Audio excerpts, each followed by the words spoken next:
What's going on, gamers? So we got some information here today that gets interesting. We got MBG saying the PS6 has 30 gigabytes of RAM and uses 3 gigabyte chips. This was revealed by reliable leaker Kepler. Then we have Moore's Law is dead saying up to 40 gigabytes. So we definitely have some spaces here. And the same thing kind of happened with the magnets where it's like, I don't think anybody really knows because if you kind of did, I mean, it's going to tell you, you know what I mean? That's the interesting part about that. Like looking at this post, and then we got Dreamcast guy, who of course we're going to react to here. The new PS6 leak shows it may cost $1,200 at launch. Why would Sony do that? Dude, I'm telling you right now, there's no way Sony's going to put that on the market to not be able to get their usual hardware status. If you guys get what I mean, at least selling like 80 to 100 million consoles. That's where I'm like, this guy's funny. No, guys, that's not going to happen. So I don't see Sony trying to get this to $1,000 either. They're going to want to get underneath that, at least like $700 or something, or like maybe 800 at most. So that right there is absolutely funny. 30 gigabytes of RAM and prices go up.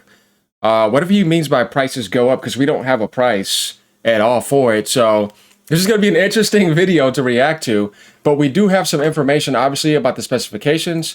As I was saying right here, hardware leaker, the MBG posts this PC hardware leaker, Kepler L2 has talked about the amount of memory the PS6 supposedly has. 30 gigabyte clamshell, so 3 gigabyte chips on one side of the board, and the same amount on the other, 3 times 10, alongside the speed. 32 gigabytes on a 160-bit bus, for 640 gigabytes of memory bandwidth. Interesting compared to the 40 that we got last week from Moore's Law is Dead. So let's see what this other information Dreamcast guy has here. Here we go. Like, comment, subscribe.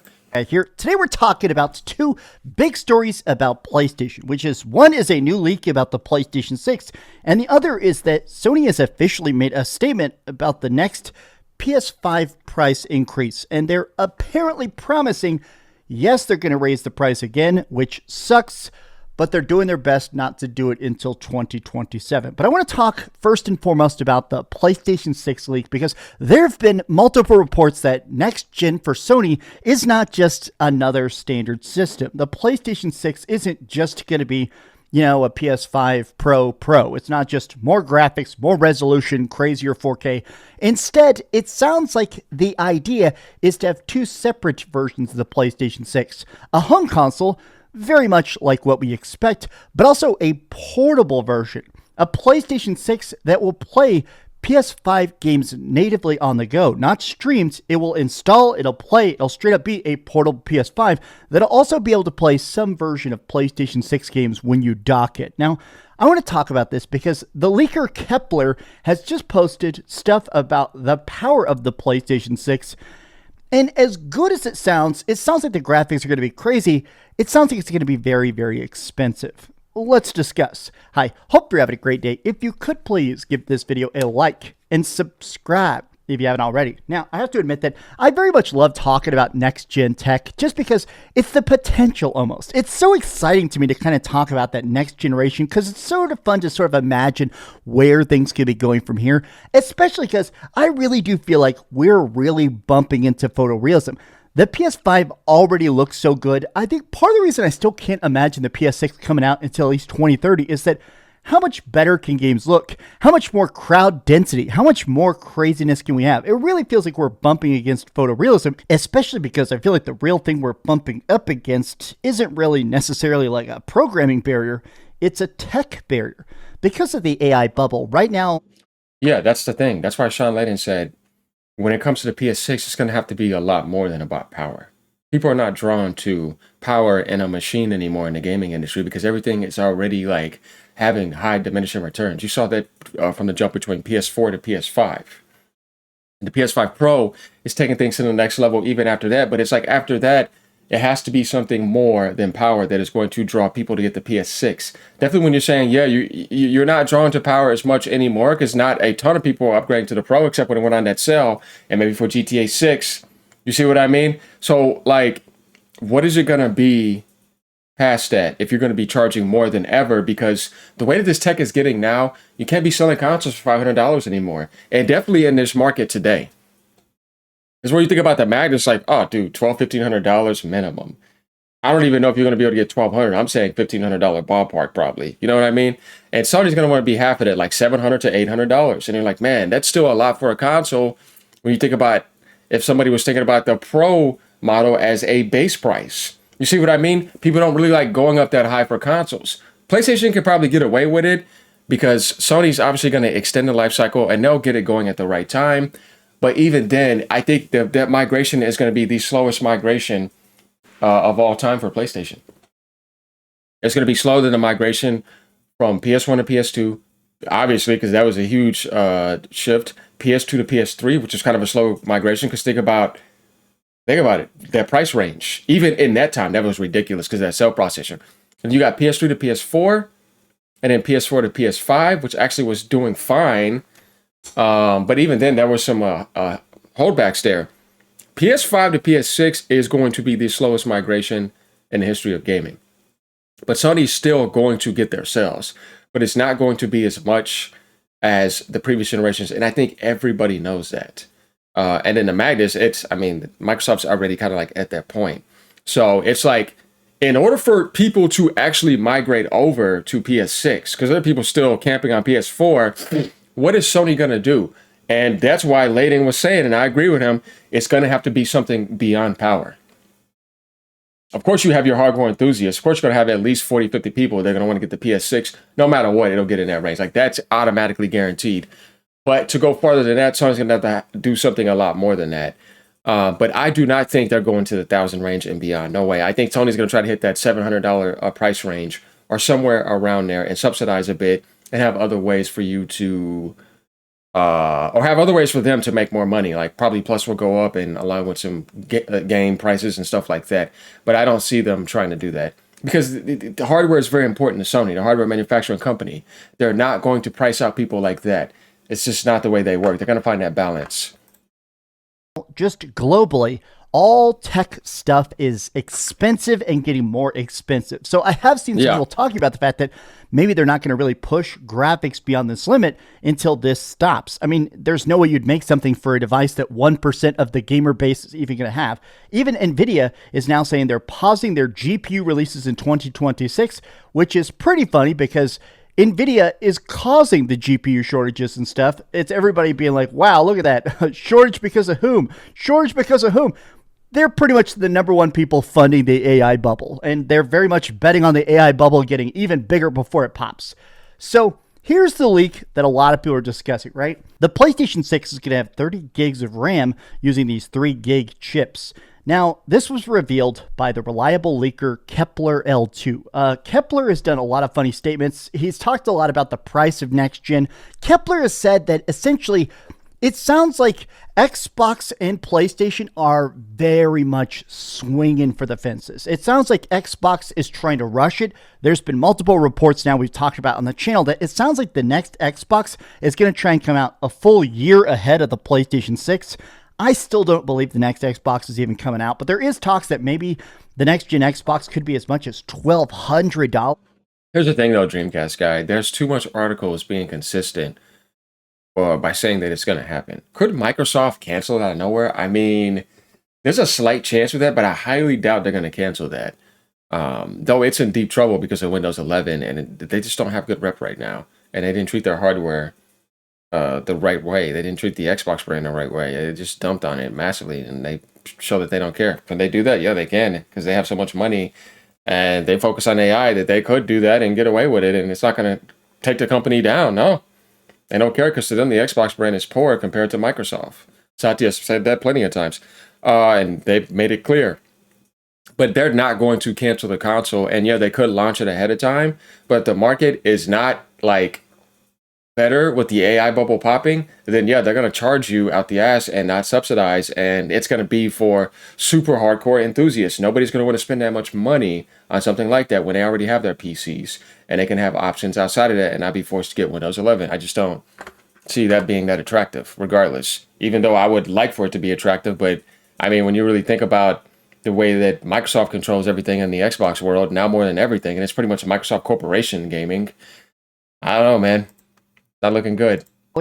And people make memes because, obviously, Phil Spencer, the head of Xbox, even said that $1,000 consoles don't sell. And it sounds like the Yeah, he wouldn't want PlayStation that. 6 could end up being over $1,000 easily. No. From the leaks and stuff, I do actually think the next Xbox is probably going to be about $1,200.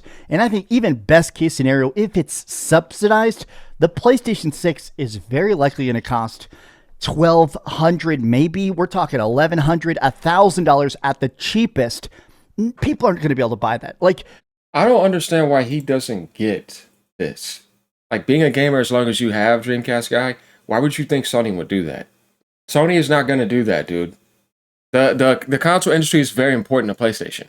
I can't even take these specs 100% as certain till Sony officially gives me it. I could see them being somewhat closer to around that, but I'm telling you guys right now, there's no way the PlayStation 6 is going to be $1,000 or more. No way in hell. Sony will at most try to hit at max probably $800.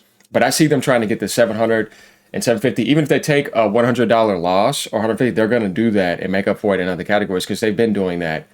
And consoles always sold at a loss. So I just do not see Sony doing that. If anything, they would delay that to make sure that won't happen. And that's why I said they're extending the PS5 life cycle. They came out and said that because they're trying to find a way to make sure that there's going to be a balance there. Sony does not need to rush anything. They won against Microsoft. They're fine. They're going to sell over 100 plus million with GTA 6, and the console generation needs to finish out strong. It doesn't make any sense to put up this ridiculous fantasy to say that that's going to happen. No way, dude. I can't get with that. Sorry, no. the PlayStation 5 launched at $500. The PlayStation 5 has been a crazy, overwhelming success, right? They've said that now it's already reached 92 million in sales, right? Clearly, the PS5 had crazy, crazy success, and it really hit the ground running. Dropping at $500, it sold really fast. There were crazy PS5 shortages for that first whole year because everybody in the world wanted a PS5. I just feel like even the raw numbers, the raw messaging of, hey, next gen is going to cost you double the price of last gen, I feel like normies especially, which is a huge chunk of the entire gaming market, they're not going to go for that. But I want to take a look at the reactions to it. So PC hardware leaker Kepler L2 has talked more about the memory inside the PlayStation 6. It's going to be a 30 gigabyte clamshell, so 5 3 gigabyte chips, alongside the speed also being a 32 gig thing here. So this is a beefy piece of tech. A lot of people in the comments are like, okay, the PlayStation 6 handheld, he also said is 24 gigabytes of RAM. This is crazy. Just to clarify, Kepler was giving his own take on what he thinks would be a good amount, not what it will actually be. Kepler is one of those people where he definitely knows stuff he's not supposed to know. Kepler's done a lot of good leaks about internal development stuff. I took this more of him saying what he thinks is in it and not what he thinks should be in it. But a lot of people are like, okay, good luck for any. Yeah, that's a good projection right there, because if you got the leaks, then you have these stats and they're there and you're not guessing. That's my problem with this. There's too much of that going on.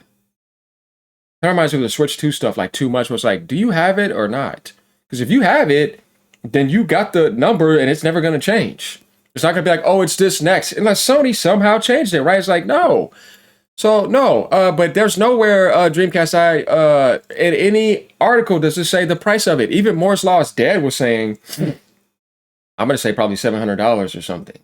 Like, you ain't got nobody saying $1,000 plus for a PlayStation console. Sony's never going to do that.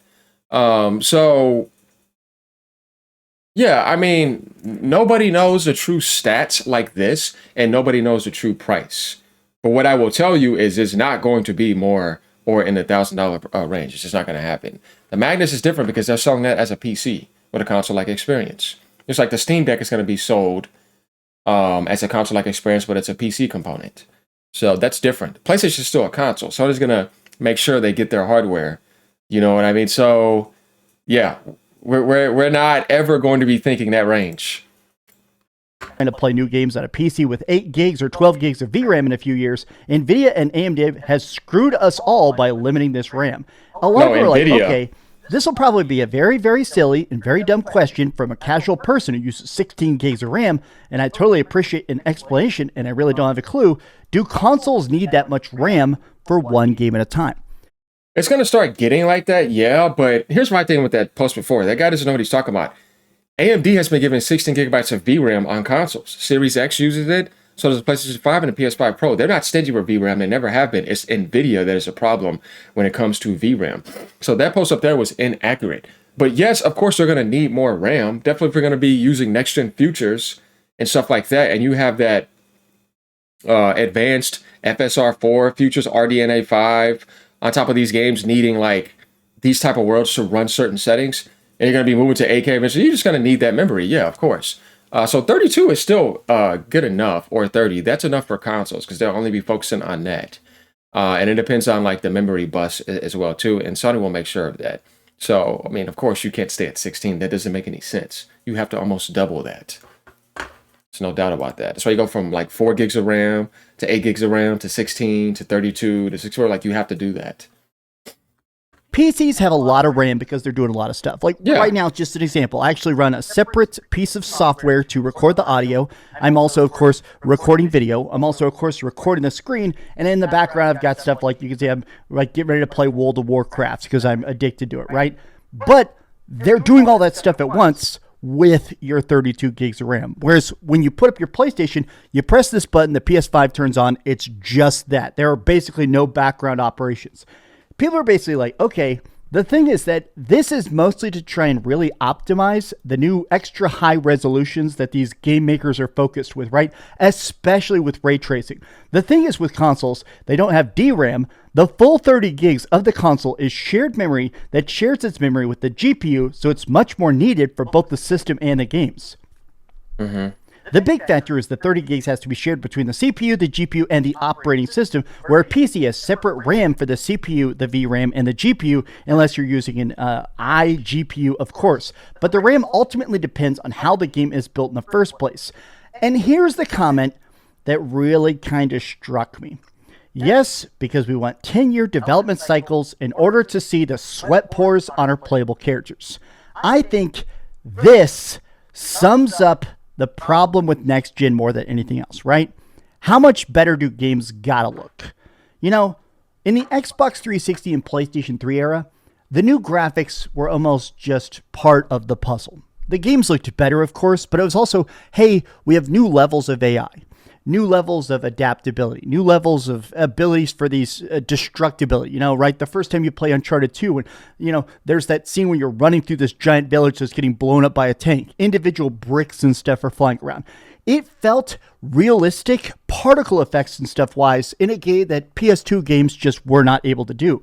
And I almost think that with PlayStation 6, I just really don't think that PlayStation 6 being more graphically intensive, this amount of juice under the hood with the price tag that's attached, I'm not really sure that's gonna pay off as a good thing, right? I just feel like we're getting to a point where graphics are getting so good, a trailer no longer sells the point. A compressed video that people are watching on their iPhone in the middle of a lunch break, really, how much can they actually care about that compared to what they're already having with the incredibly successful PlayStation 5? It's hard. Yeah, it's just a presentation of the game.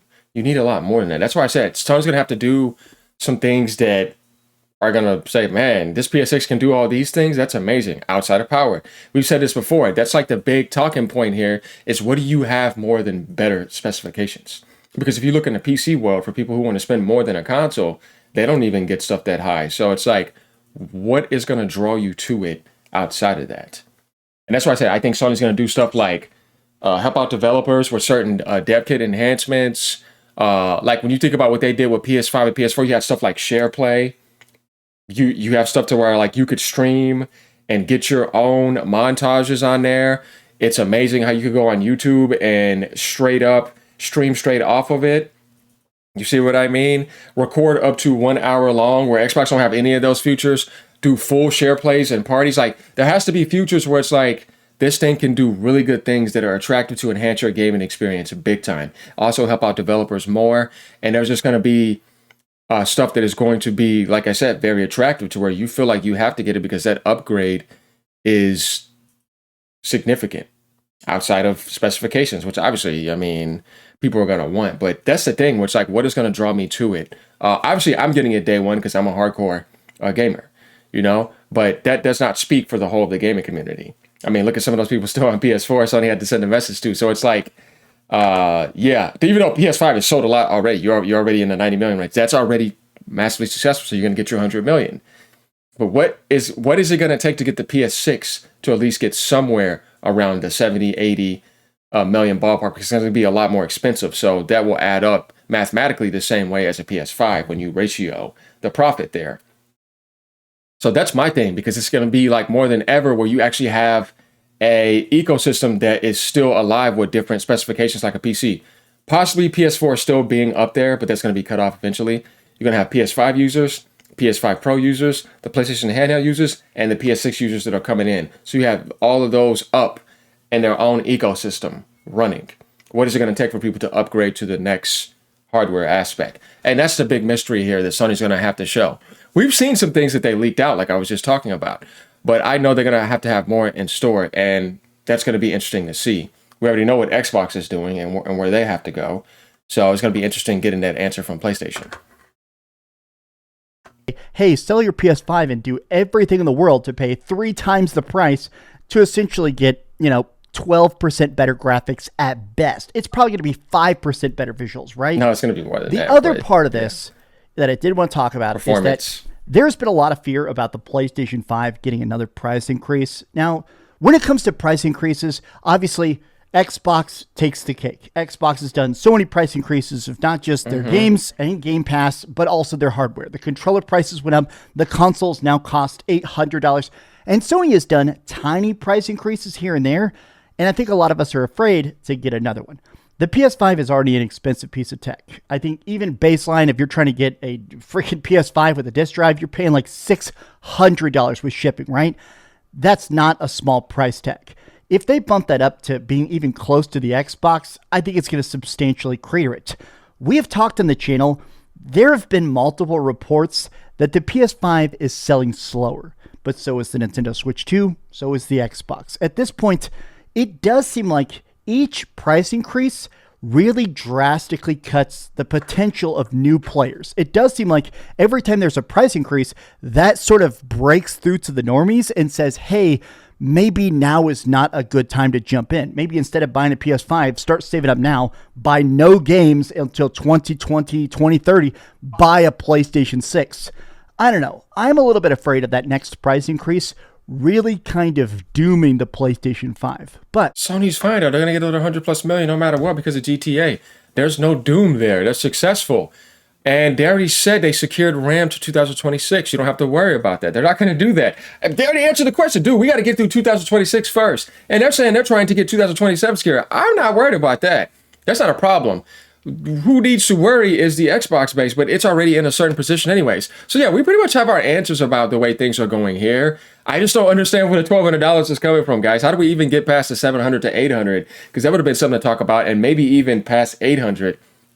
He jumped way ahead. So let me know what you guys think. This is funny. Leave a comment down below as usual. Peace out, y'all. Keep gaming. PlayStation is going to be fine. I'm telling you.